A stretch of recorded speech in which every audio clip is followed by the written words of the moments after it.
There is an activity so common, so constant, and so silent that few people realize how much it interferes with the energy state they sustain daily.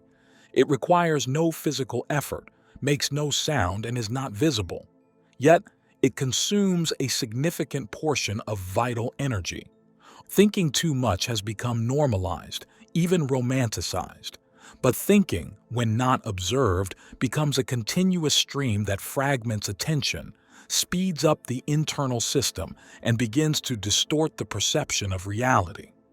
In many cases, the impact of this process isn't even consciously noticed, because it doesn't manifest as a direct symptom, but rather as a subtle energetic and vibrational block.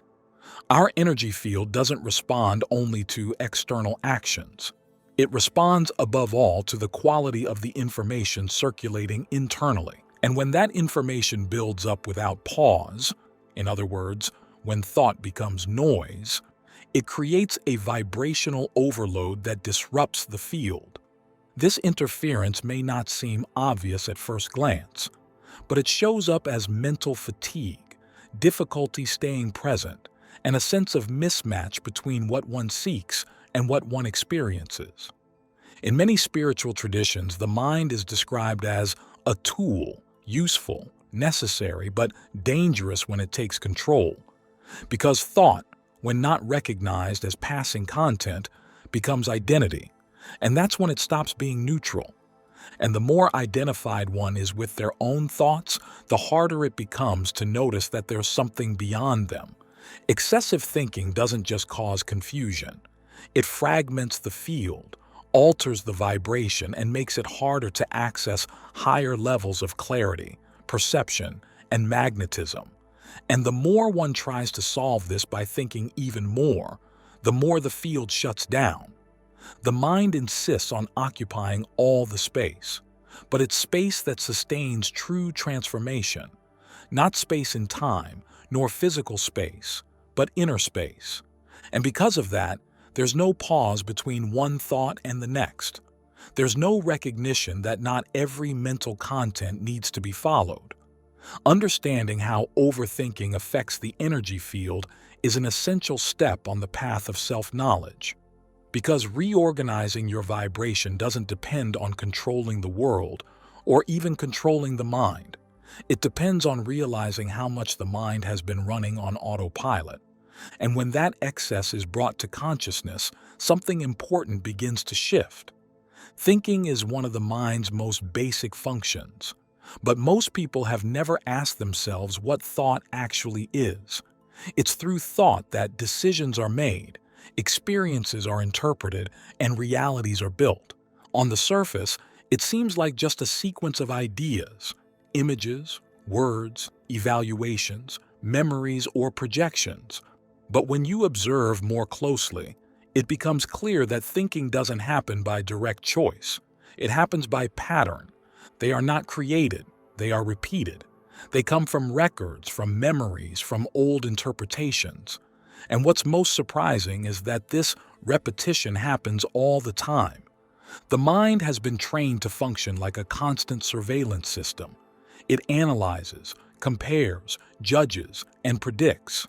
And it does this even when there is no real threat, no problem to solve.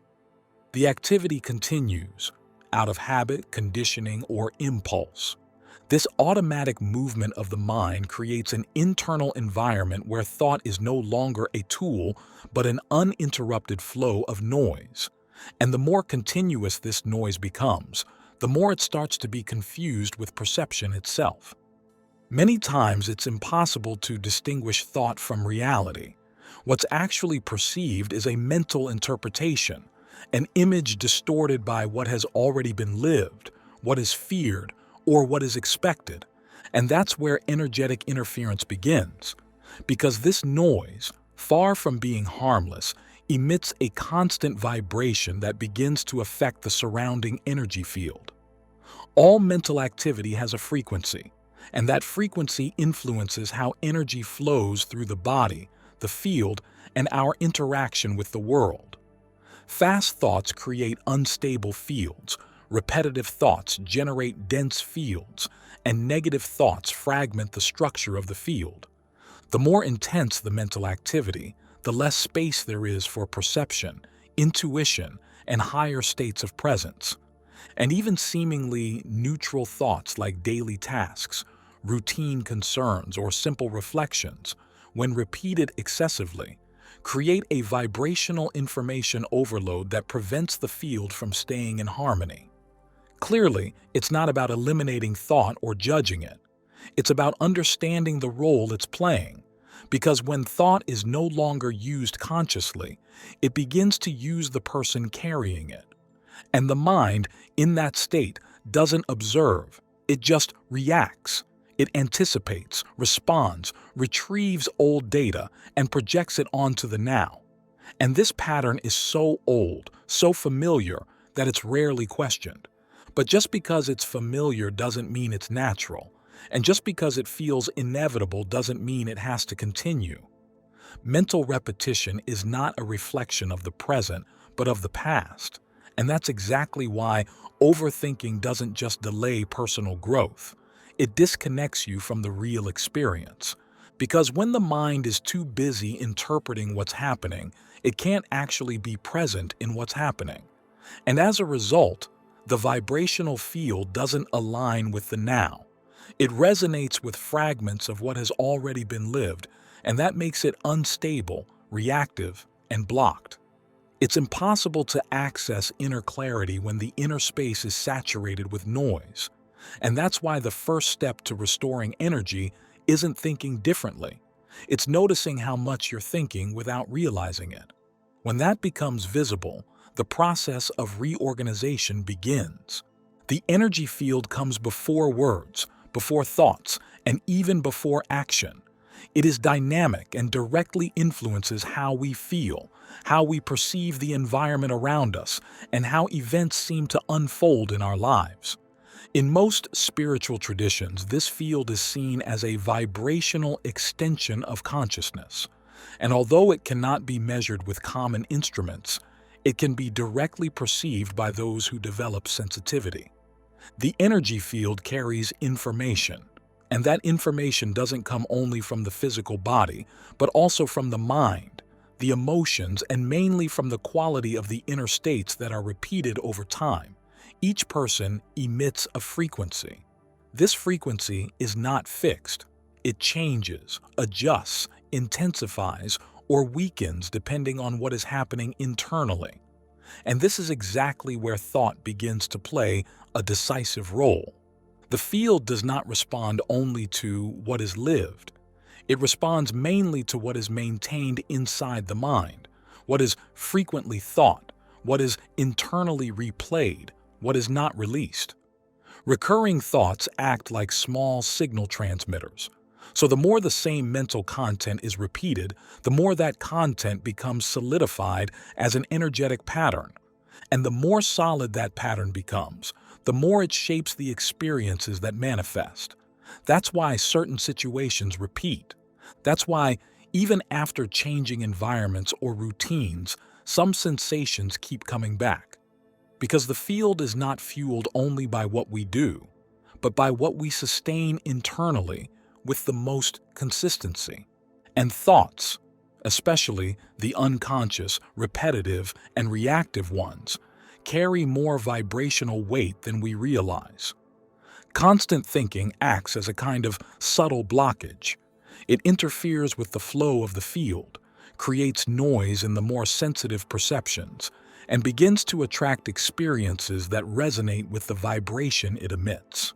A field overloaded with compulsive thoughts tends to become dense, fragmented, and unstable. This instability is not visible, but it can be felt.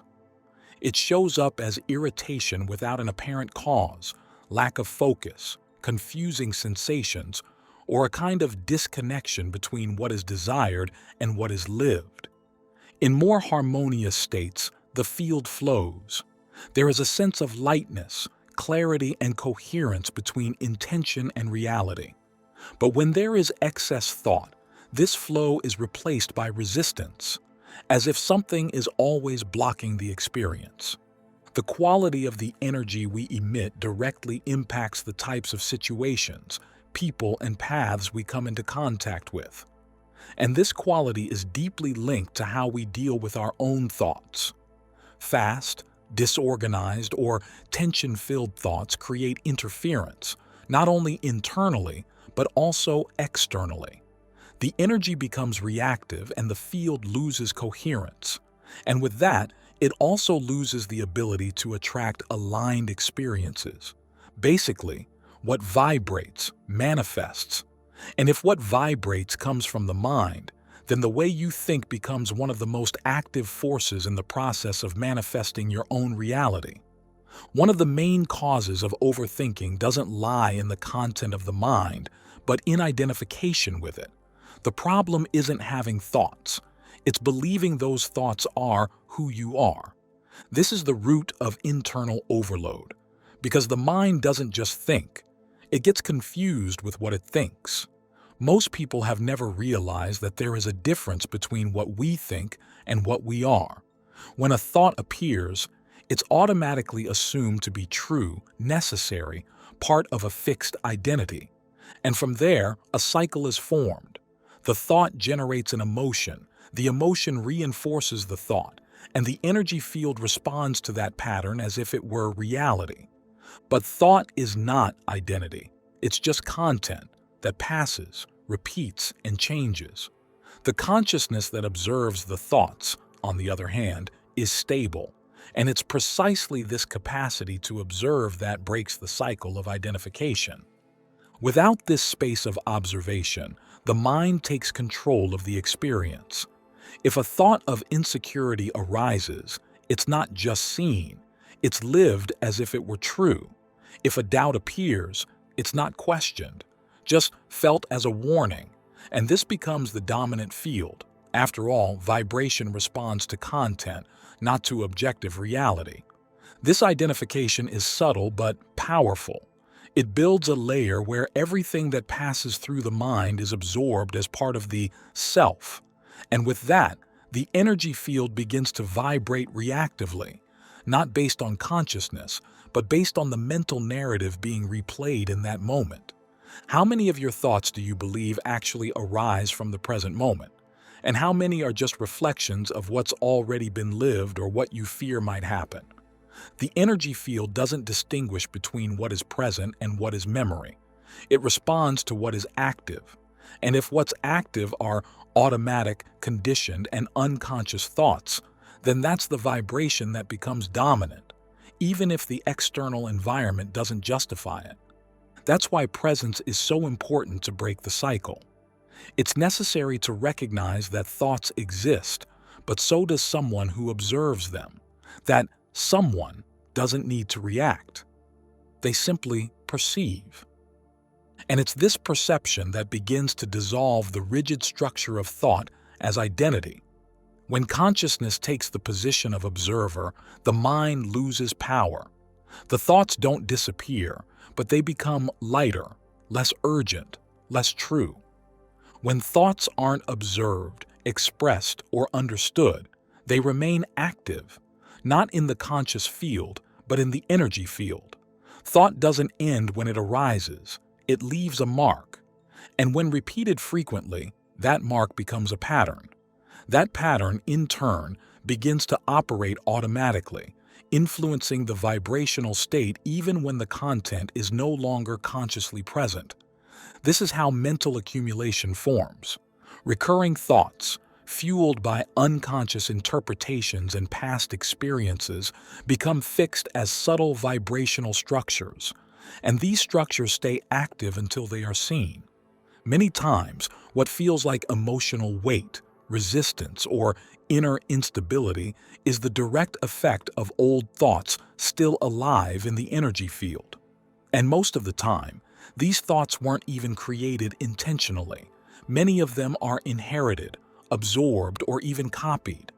They're mental forms that come from family narratives, social conditioning, childhood experiences, or even from the surrounding collective. This means that not every thought you carry was chosen, but if it repeats inside you, it shapes your field. And if it shapes your field, it also shapes the way you experience reality. As we saw before, a field overloaded with accumulated thoughts tends to vibrate in a fragmented, dense, and repetitive way. And as a consequence, it attracts situations that mirror that density.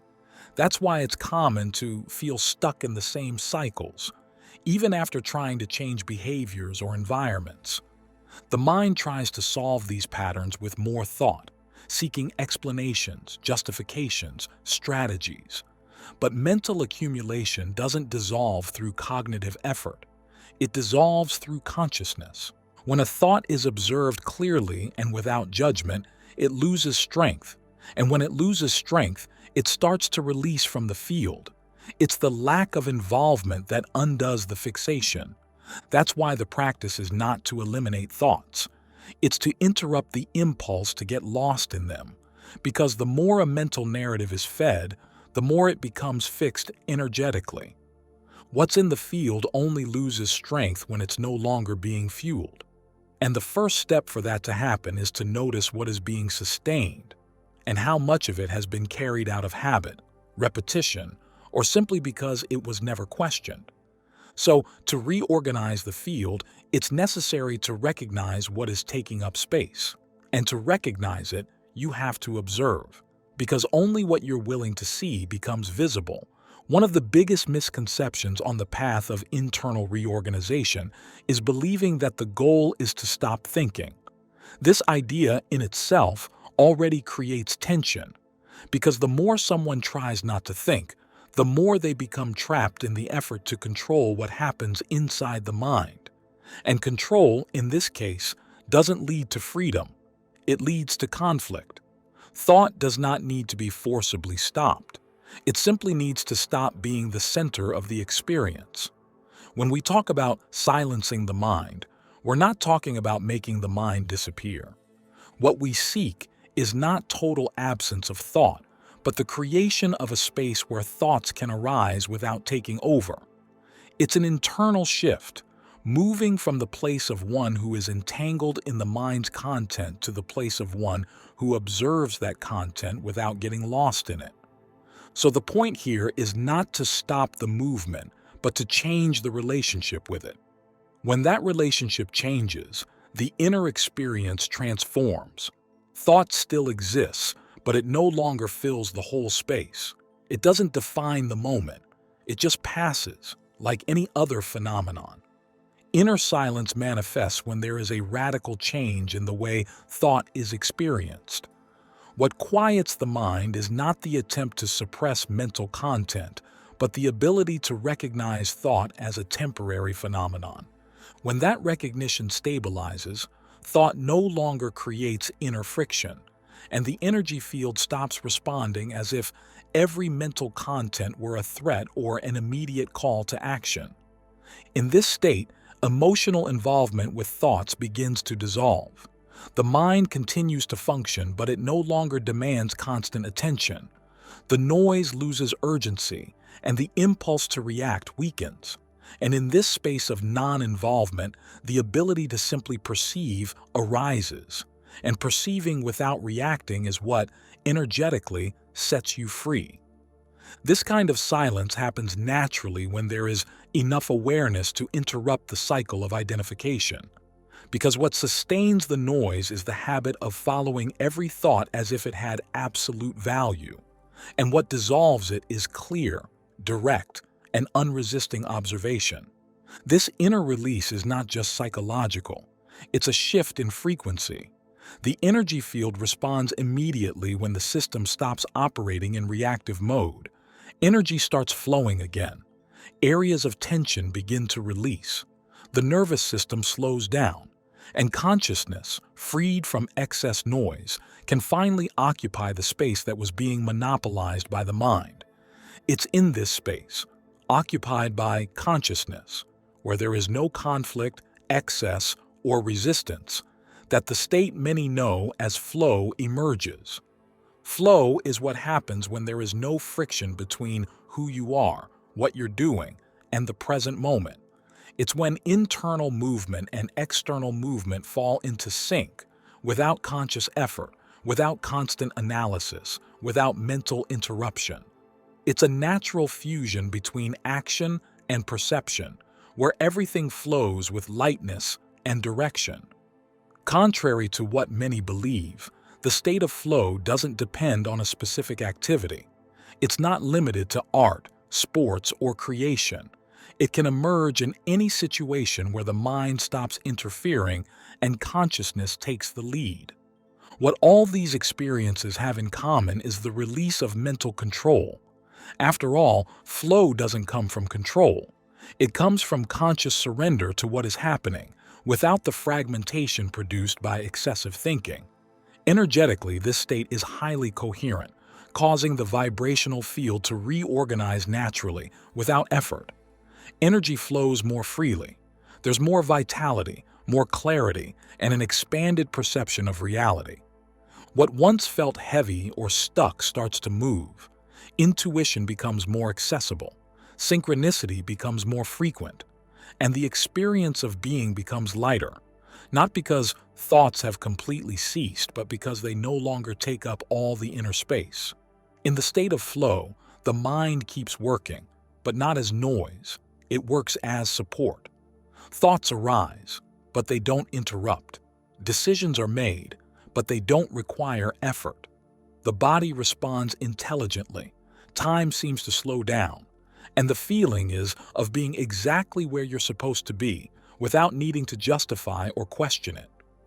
This alignment arises when the field is clear enough to allow energy to follow its natural course, and for that to happen, excessive thinking needs to be put in its rightful place. This is the point where the field stops reacting to mental patterns and starts responding to consciousness.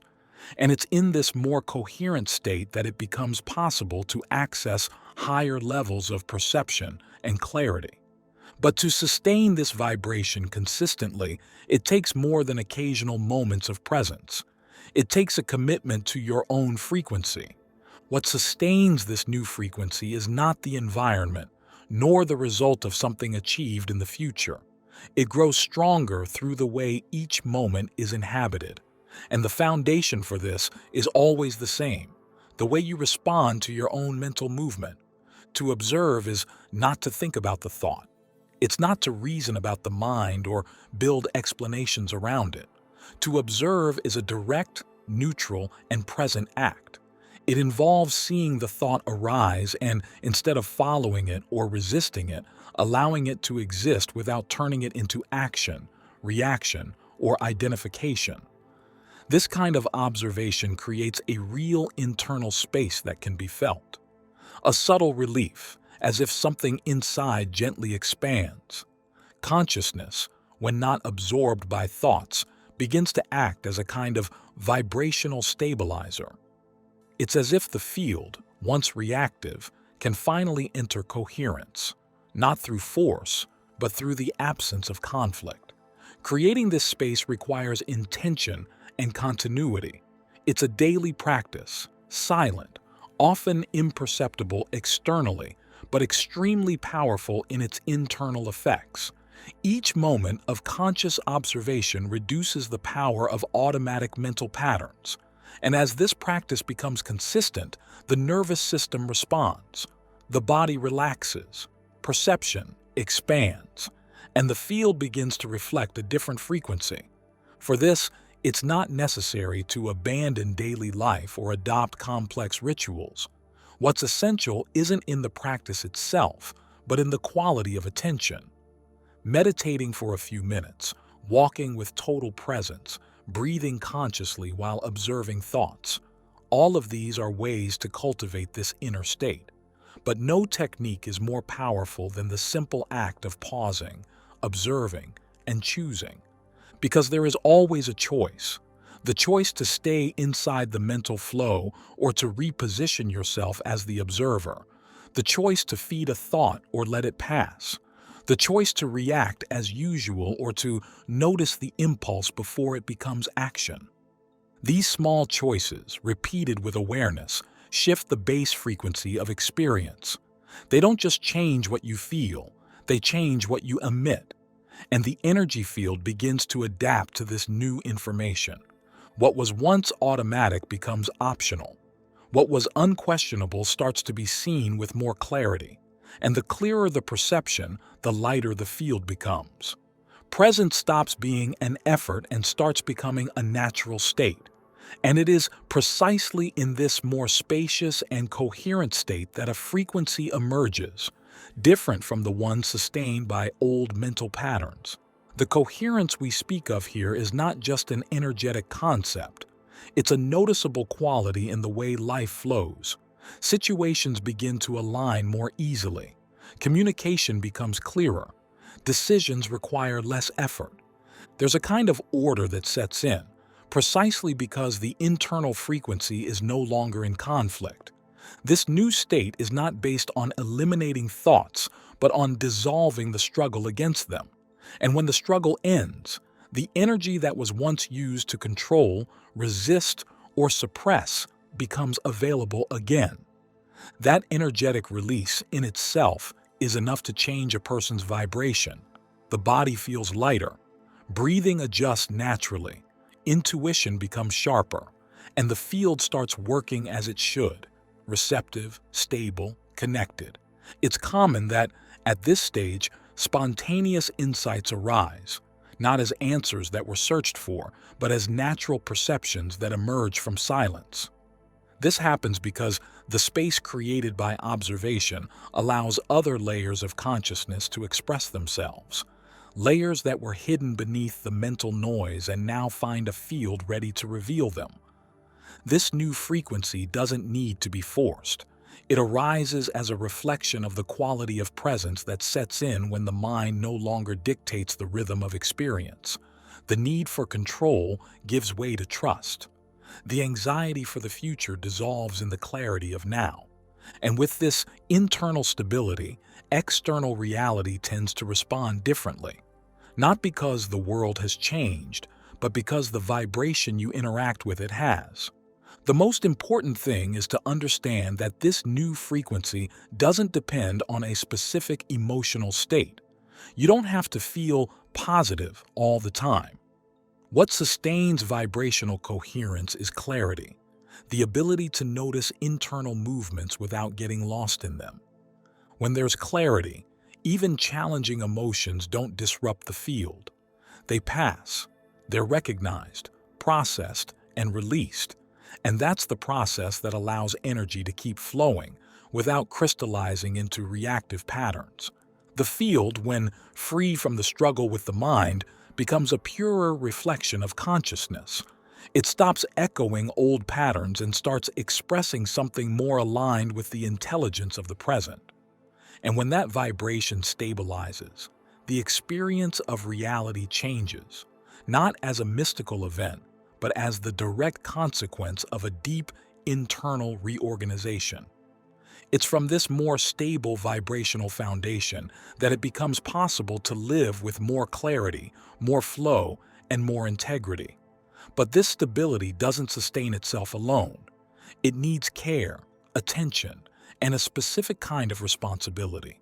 The responsibility to keep the field clean, observable, and open to what is alive in the now. Living in this alignment doesn't mean having total control over what you think or feel. It simply means knowing where to remain. And remaining in the consciousness that observes is what keeps the energy organized. Because thoughts will come, emotions will move, impulses will arise. But the consciousness that sees all of this doesn't need to be dragged along. It is the point of stability, the place from which life can be lived without distortion. In the end, transformation doesn't lie in changing the mind. It lies in no longer giving it a power it never needed to have. And when that silent place begins to be recognized as the most stable point of experience, everything around you begins to reorganize, not by chance, but because now there's finally enough space for it to happen. Thank you for embarking on this journey with me.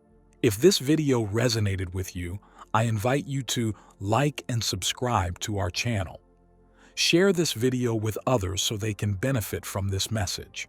And don't forget to leave a comment below sharing your thoughts, reflections, and experiences. Thanks again for watching and for joining me. Take care and see you soon.